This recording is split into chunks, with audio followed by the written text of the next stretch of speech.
Everyone, good morning. তোমরা আমাদের blog দেখে দেখে বোর হয়ে যাচ্ছ, তাই তোমাদেরকে আমাদের সাথে আজকে নিয়ে যাচ্ছি। কোথায় গুলটু? কোথায়? নিকো পার্ক। ও গুলটুর আমার টুপিও খুলে যাচ্ছে আনন্দে। দেখো আমরা তিনজন রেডি হয়ে বেরিয়ে পড়েছি, এখন গাড়িতে বসে আছি। আমার গলাটা ব্যথা করছে। তো সবাই স্ট্যাচু কেন কথা বলো, কেমন এক্সাইটেড কেমন দেবনাথ? ওখানে গিয়ে তোমার কথা হচ্ছে। ওখানে গিয়ে কথা হচ্ছে, চলো। বাড়ি থেকে বেরোতে না বেরোতেই খিদে পেয়ে গেছে। মানে আমরা ব্রেকফাস্ট করে জাস্ট একটু চা খেয়েছি। গুলটুরই বেশি খিদে পেয়েছে, তাই গুলটুকে নিয়ে চলে আসলাম ব্রেকফাস্ট করতে। পরোটা খাবো, তো আমরা এখন সবাই পরোটা খেয়ে নিই। এখন অনেকটা পথ যেতে হবে, কিছু খাওয়া দাওয়া করে তারপরে চলো।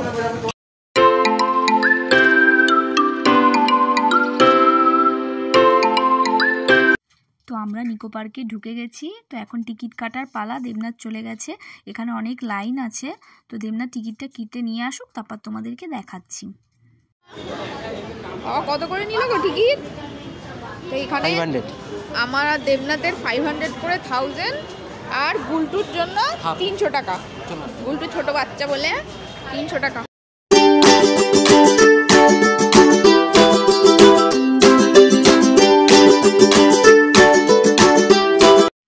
পার্কের ভেতরে এন্ট্রি নিয়েই দেখতে পেলাম একটা জাম্পিং বাচ্চাদের। তো গুলটু সেটা দেখে প্রথমে খুবই খুশি হয়েছিল, সেটা চড়বে। কিন্তু পরে ওর জানি না কি মতি হলো, ও নাকি ভয় পাচ্ছে, এটা চড়বে না। তো সেটাকে অ্যাভয়েড করে আমরা চলে গেলাম নেক্সট ডেস্টিনেশনের দিকে। গুলটু টয় ট্রেন চড়বে, কতদিনের শখ। আমরা এখন ট্রেনে উঠেছি, আমরা বাচ্চা হয়ে গেছি। নিকো পার্কে আসলে সবাই বাচ্চা হয়ে যায়। গুলটু করে দাও।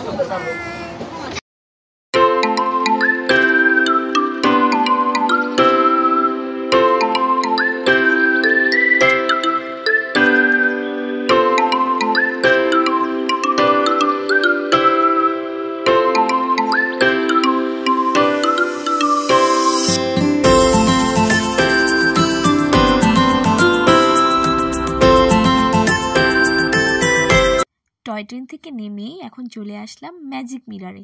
তো ম্যাজিক মিরারের যে এন্ট্রিটা সেটা দেখো, মানে আমি পুরো ভেবাচাকা খেয়ে গেছি। আর দেবনাথ তো ঢুকলোই না ভেতরে, ওর নাকি মাথা ঘুরছে দেখেই। তো দেবনাথকে আমি বাই বাই করে দিলাম, বললাম তোমরা বাইরে দাঁড়াও, আমি ভেতরে যাই।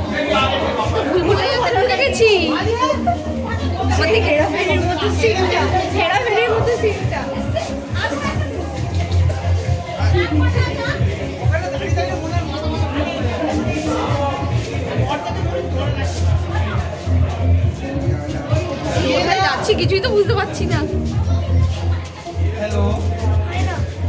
এখন আমি আর গুলটু চলে এসেছি একটু গেম জোনে। গেম জোনে এসে আমি আর গুলটু একটু খেলা করে নিলাম। খেলাধুলো করে আমাদের খুব খিদে পেয়ে গেছে, তাই আমরা চলে এলাম ফুড কোর্টে। আর এসে গুলটু নিয়ে নিল চিকেন পকোড়া, আর দেবনাথ নিয়ে নিল স্পেশাল সাউথ ইন্ডিয়ান দই বড়া। আর গুলটুর জন্য এই ঠান্ডায়ও চলে এসেছে পেপসি। গুলটুর নাকি খুব গলা শুকিয়ে গেছে, সেই জন্য পেপসি চলে এসেছে গুলটুর। এবার আমি কি খাবো তার আগে দেবনাথ আমাদের ডিশটা ট্রাই করে নিল, নিজেরটা ফেলে দিয়ে। কিন্তু জাস্ট ডিশগুলো অসাধারণ ছিল, খাবারগুলো সত্যি খুব ভালো খেতে ছিল। গুলটু এখন একটা কাজ করলো, সেটা হলো এই স্টিকগুলোকে ক্যান্ডি স্টিক ভেবে খেয়ে নিচ্ছিল। ওই দেখো গুলটু ক্যান্ডি স্টিক খাচ্ছে, দেখো গুলটু খাও, কত ক্যান্ডি স্টিক তো। আরে ও ফলস করছে। চলো ঘোড়ায় চড়ি, ওই যে ঘোড়ার লাইন ফাঁকা আছে নাকি দেখো। এখন আমরা ঘোড়ায় চড়বো। কি গো দেবনাথ, এটা তো একটা পিকচার তুলবো না? তুলবো। এ কত ভিড় ঘোড়ায়, আমি যাবো না। ওই দেখো, ও গুলটু নাকি এটা চড়বে। মাই গড, আমারই ভয় লাগছে। আমার মেয়ের কত সাহস গো। বাবা, দেবনাথ চড়বা নাকি? চড়বি? না না না, বাচ্চারা নট অ্যালাউ। বাচ্চাদের অ্যালাউ নেই। 3টে বল, একটাও হলো না। দেবনাথ বদনাম হয়ে গেল। ইস, একটাও হচ্ছে না। Last one.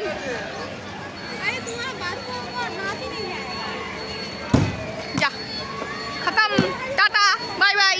খতম, টাটা বাই বাই। আমি ভিডিওটা আর না করে পারলাম না। এটা একটা candy garden, falls candy, but দেখে মনে হচ্ছে পুরো রিয়েল, জাস্ট ওয়াও।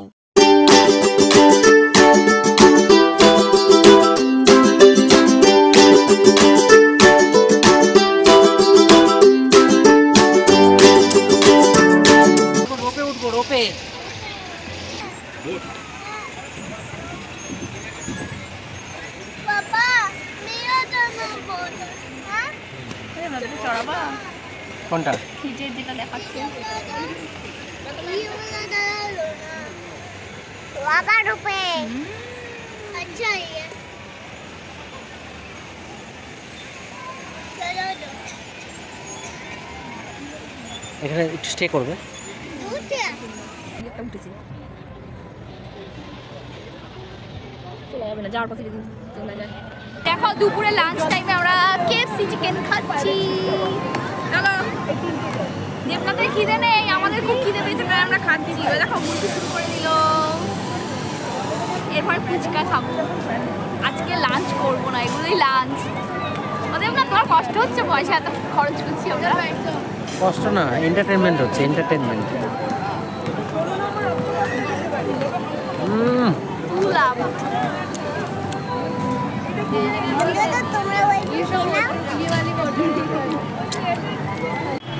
তো এখন টায়ার্ড হয়ে গেছি, বেরিয়ে গেছি আমরা। এই যে বাই বাই করে দাও। চলো বাড়ির উদ্দেশ্যে রওনা দেওয়া যাক। এবার একটু কিছু খাবো, খেয়ে দে। সারাদিন অনেক কিছু খেয়েছি, এবার তাও একটু যাওয়ার পথে দেখি কোথাও কিছু খাওয়া যায় নাকি। তো Nicco Park tata. Tata guys.